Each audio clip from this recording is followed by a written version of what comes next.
तो दोस्तों नमस्कार, मेरा नाम है अभिषेक और आप देख रहे हैं ब्लिट्स इंडिया न्यूज़ का यूट्यूब चैनल। और सबसे बड़ी अपडेट जो अभी अभी आई है कि Indian institute of mass communication ने ये डिसीजन लिया है कि इस पैंडेमिक में अब वो रिटन टेस्ट ऑर्गेनाइज कराएंगे। जी हाँ, ये जो डिसीजन है ये अभी से ठीक 1 घंटे पहले आया है।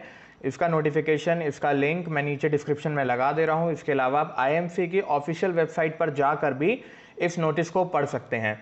आईएमसी ने क्या किया है कि अपना जो पुराना नोटिस था उसको कैंसिल किया है और उन्होंने कहा है कि due to the recent judgement by honourable Supreme Court making final year degree examination mandatory for all the universities academic institution, the IMC has reconsidered its earlier decision to go by marks and admission to its PG diploma courses।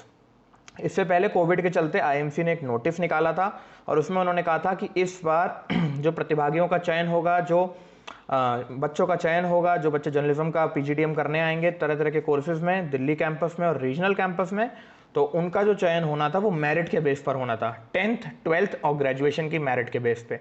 लेकिन अभी supreme court ने जिस तरह से इस पर बात की है उसके बाद आईएमसी ने ये फैसला वापस ले लिया है और अब क्या है कि सभी छात्रों को बराबर मौका मिलेगा।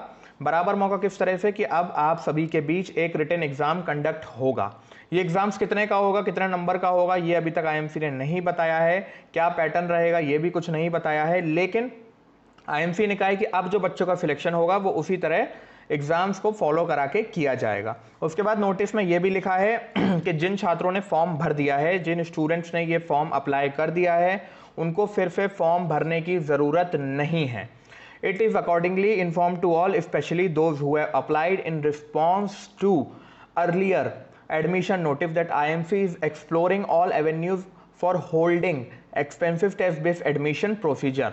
Details in this regard, fresh admission notice with more details will be issued soon। IMC ने कहा है कि जो नया एडमिशन नोटिस है वो जल्द ही घोषित किया जाएगा। इसके अलावा उन्होंने ये भी कहा है कि जो छात्र फाइनल ईयर में हैं और अपनी डिग्री या मार्कशीट का वेट कर रहे हैं, और इसके साथ ही जो छात्र ग्रेजुएशन कर चुके हैं यानी फाइनल ईयर पास कर चुके हैं, वो दोनों प्रकार के छात्र आईएमसी के लिए आवेदन कर सकते हैं। आईएमसी ने इसके बाद नीचे लिखा है inconvenience caused to the applicants is regretted. IMC hopes that applicants will understand the change scenario as well as the concern for the safety and well being of student. IMC is committed to start the fresh session ASAP। उन्होंने ये भी कहा है कि ये जो written exam है ये अक्टूबर में फॉलो कराया जाएगा, यानी अक्टूबर में इसका आयोजन किया जाएगा और उसी तरह से किया जाएगा जिस तरह से ये पहले में होता था। अब हमने जब आईएमसी का एग्जाम दिया था 18 में और 19 में, तो आईएमसी की रिटन परीक्षा होती थी 75 मार्क्स की और उसके बाद 25 नंबर का जीडी फॉलो होता था। उसके बाद अभी कोरोना के चलते आईएमसी ने थोड़ा सा चेंज किया था और उन्होंने परीक्षा ना कराने का निर्णय लिया था और अब इसी निर्णय को आईएमसी ने वापस ले लिया है और उन्होंने कहा है अब हम परीक्षाओं का आयोजन करवाएंगे। सेंटर की लिस्ट, किस तरह से परीक्षाओं का आयोजन होगा, तिथि वगैरह के लिए आईएमसी ने कहा है कि वो अगला नोटिस जल्दी से जल्दी निकालेंगे ताकि छात्रों को सारी जानकारी उपलब्ध हो सके। इन सब के अलावा उन्होंने ये भी दिया है कि जो छात्र फॉर्म भर चुके हैं, मैं फिर से रिपीट कर रहा हूँ कि जो भी छात्र ये फॉर्म भर चुके हैं उनको दोबारा फॉर्म भरने की बिल्कुल भी ज़रूरत नहीं है। तो अब क्या है, अब फेयर फाइट होगी, जो मार्क्स अच्छे लाएगा रिटन में उसको एडमिशन मिलेगा। सिंपल। पहले क्या था कि 10th 12th और ग्रेजुएशन के बेस पे जिसके मार्क्स के मेरिट बन रही थी उसको एडमिशन मिलने के चांसेस सबसे ज़्यादा थे, लेकिन अभी क्या होना है कि रिटन में जो जितना अच्छा परफॉर्म करेगा सो उसको एडमिशन उतनी जल्दी मिलेगा। So back to basics, fair fight है।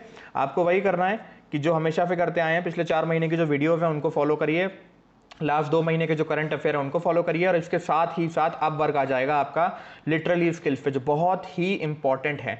लिटरली स्किल्स में अगर हम बात करें तो आपकी राइटिंग स्किल्स कैसी हैं, न्यूज़ को आप किस तरह से लिखते हैं, किस तरह से आप इलस्ट्रेशन दिखाते हैं, किस तरह से अपनी बात को एक्सप्रेस करते हैं, वो वीडियो का लिंक भी डिस्क्रिप्शन में, सबसे पहली वीडियो है वो, आप उसको देख लीजिए।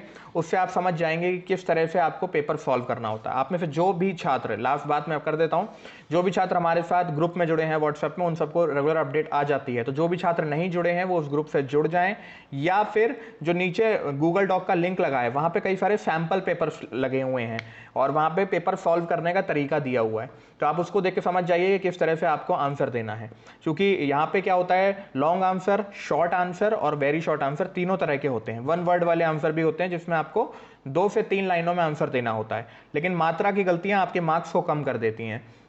वाक्यों की गलतियां, वाक्य विन्यास की गलतियां, चाहे वो ग्रामर इंग्लिश की हो या हिंदी की हो, या आरटीवी का आप पेपर दे रहे हो, या एडीपीआर में कंटेंट मिसिंग हो, ये सब आपकी परसेंटेज और आपके सिलेक्शन के जो चांसेस हैं उसको काफ़ी कम कर देती हैं। तो ऐसे में क्या करना है आपको, मिनिमम एरर्स के साथ इस पेपर को सॉल्व करना है। पेंडेमिक है, काफ़ी लोगों को टेंशन होगी एग्जाम देने कैसे जाएंगे, हो सकता है बहुत लोग इस डिसीजन से नाराज भी हों, लेकिन मुझे लगता है ये फेयर फाइट है, काफ़ी फेयर है। पहले क्या था, मेरिट के बेस पे था, तो जिसकी मेरिट ऊपर थी उसको एडमिशन मिलना था, बाकी बहुत सारे छात्रों ने शायद मेरिट ना होने की वजह से फॉर्म नहीं भरा।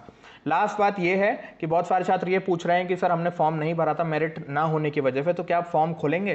तो इसके लिए क्या है, एमसीबी शायद एक नोटिस निकालेगा अभी, I am not sure, pretty sure, इसके बारे में मैं अभी नहीं जानता कि आईएमसी इसका नोटिस कब निकालेगा, लेकिन उम्मीद की जा रही है कि अगले 1 हफ्ते से 10 दिन में इसका नया नोटिस निकाला जा सकता है, जिसमें सारी गाइडलाइन, सारे सेंटर की लिस्ट, किस तरह से परीक्षा का आयोजन होगा, टाइमिंग, डेट डिटेल वगैरह वगैरह सब कुछ दिया होगा।